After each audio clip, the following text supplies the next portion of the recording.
Hey everyone, this is just a quick comparison between the Strix 3080 OC and the FTW3 3080 Ultra. I've had both cards give or take about a week. I would say in terms of initial build quality, the RTX 3080 Strix is definitely much better built. We can actually take a look. If you look at it, there's some nice plastic aluminum trim pieces. This part lights up RGB, if you're a fan of that. Other than that, nice good backplate. Overall, pretty good matte aesthetic. I would say fits in most cases and most builds. And for those intrigued by this, it's all MLCCs, which, you know, there's that whole thing on YouTube with all the talking heads. I would say it's not a big deal for the most part, but it's nice to see that ASUS went this route. The card uses 3 8-pins, and it's a pretty big card. If you look at it, it's fairly tall. It's definitely taller than the 2080 Ti Strix, and it's also bigger than the 2080 Ti Strix in terms of length and thickness. So if you had a 2080 Ti Strix and you're trying to get into a 3080 Strix or a 3090 Strix, then you need to pay attention to your case size. If you have a large case, that won't really affect you. If you had a smaller case where it just barely fit, then it's going to be a problem. So we'll put this aside, and now we'll look at the FTW3. So this still has the plastic on it because I got 2 of them, and this one I'm trading for a 3090 FTW3 later this weekend, so that's why, you know, it's got the plastic on it. But it has a BIOS switch just like the Strix does. It's right here. Recently, speaking of BIOS, I think the other day they dropped the 450 watt BIOS for the FTW3, and now pretty much matches the out of the box power limit on the Strix over here. Other than that, the card is about the same size, I would say, as the last 2080 Ti Strix, and about the same size as the 2080 Ti FTW3. Lots of holes everywhere. Not a huge fan of the design, and to be honest, I mean, the plastic doesn't help, but if you look at it, it just doesn't have that premium build that you're really looking to get, that you would get on the Strix. If you just look at the Strix overall, it just has a much nicer build and much nicer look. It feels, I would say, at least 3 times more premium in your hand. And that's not because I'm a ASUS fanboy, even though I buy a lot of ROG products. But yeah, I mean, I don't know what EVGA is thinking with all these funny lips and all that junk. But other than that, I mean, performance-wise, if you are, you know, your average gamer, or you do a mild overclock, you're not going to get better on one versus the other. Out of the 2 Strixes I have, the better one, you know, full tilt, can probably do 2150 on air if I can keep it cool enough. This FTW3 is actually pretty good. Well, the one I have, not this one. The one I have tested already. It will do 2160. Granted, if I can keep it cool enough with the new BIOS they released. But yeah, as you can see, in terms of the dimensions, the Strix is much larger. The next topic I would say would be for those who are water cooling. You're probably going to have similar options across the board for both.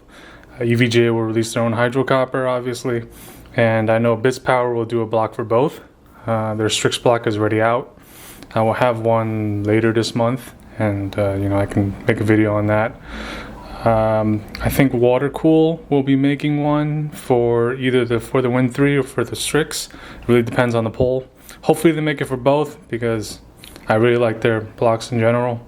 EK is doing a block for both. The Strix one is already up for pre-order. The FTW3 will be out later this month. For those who care about PCB size when it comes to blocks, I can tell you the FTW3 PCB is about 2 centimeters longer. Yeah, it's about 2 centimeters longer than the Strix. So once they're blocked, the FTW3 is going to look a little bigger, even though it is a little shorter than the, I mean, in terms of height, than the Strix. With that said, I would say you're probably happy with either card. Don't sweat it. If you can only get the FTW3 and you want the Strix, it's not a big deal. In terms of air cooler performance, They're both fairly the same amount of noise. Both perform fairly well. The Strix cooler may look like it's a beefier cooler, and you know their marketing tells you, you know, it's a mirror polish, blah blah blah, but you know, it's the same. It's pretty much the same. The next thing I would like to talk about is probably value. This card is about $100 more than the FE before tax. This card is $150 more than the FE before tax. Now, given that these are the main two cards that out the box, without you doing mods, have the highest power limit, they tend to possibly clock the highest. How much does that really matter? Unless you play Fire Strike all day, not so much. If you play Fire Strike all day, then you should be buying a 3090 Kingpin or a Hoff. These are not the cards for you. All right, so if that's your goal, that's not for you. I would say in terms of the cooling, they do well. So there's really no harm in either. I would personally buy these over an FE because NVIDIA warranty is horrific. So I wouldn't go that route. EVGA has good warranty in terms of customer service attitude. I think in the past couple of years, they've come down a little bit in terms of actually getting you a good RMA product. I really can't think of the past 3 RMAs with the EVGA where I haven't had to go back and forth like 3 times.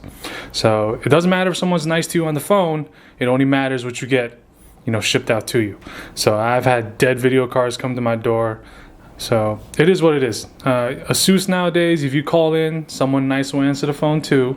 So, you know, and then you take what you can get in terms of warranty. I would say that honestly, they're pretty much the same. So there's no real warranty RMA difference. You're going to get the same experience on both. In fact, I think it's probably a little better with ASUS in one part is that when you ship it back, you can buy the label at a set cost, which helps sometimes if it's a heavier item or a pricier item, etc. You can buy the label directly from ASUS. It's usually like $15, something like that.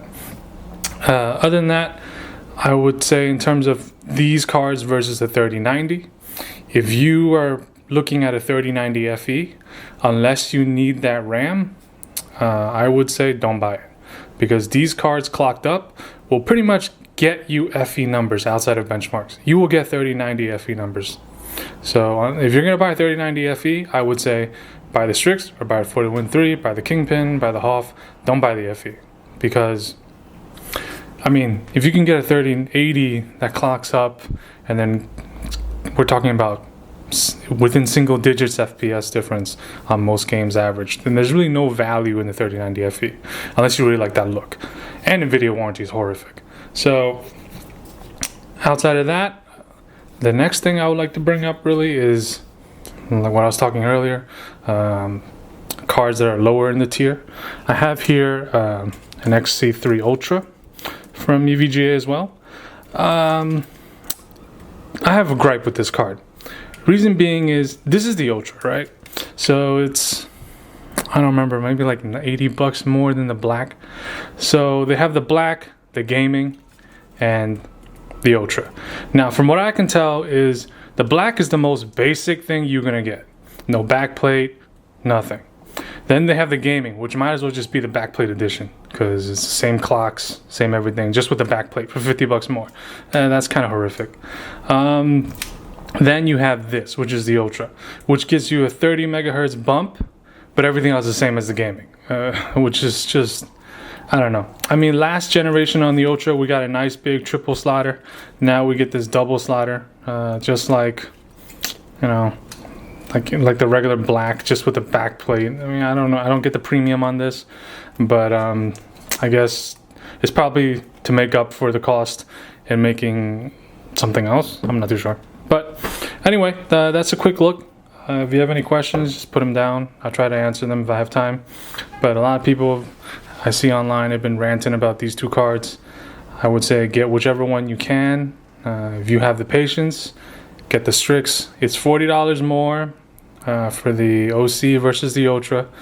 But I think in the build alone, it's worth the $40. I also think aesthetically, it looks better. But if you're an EVGA fanboy, then you're just going to buy EVGA. Now, one more thing is between the Ultra and the FTW3 gaming and the Strix OC versus the Strix.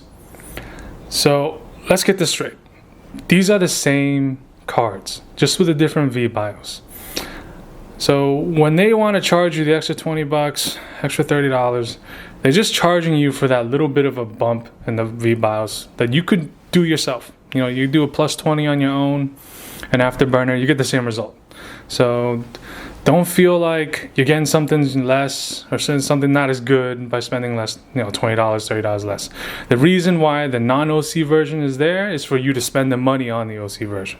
And that's the truth. I mean, you take them out, last generation, I'll tell you, the 2080 Strix, 20 Ti Strix, they had three. They had the gaming, advanced, overclocked. Now the gaming had the non-A die, which is a whole nother thing. But the advanced and the OC, they're identical. Even the Matrix, I had the Matrix.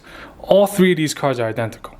And there's no binning. So no one's sitting there binning for 30 megahertz. Not gonna happen. So you're just paying for a V-BIOS. So if you can get the 41.3 gaming for, especially on the 3090 for 70 bucks cheaper, just get that. You know. So but yeah, anyway, that's pretty much it. Just real quick. And have fun.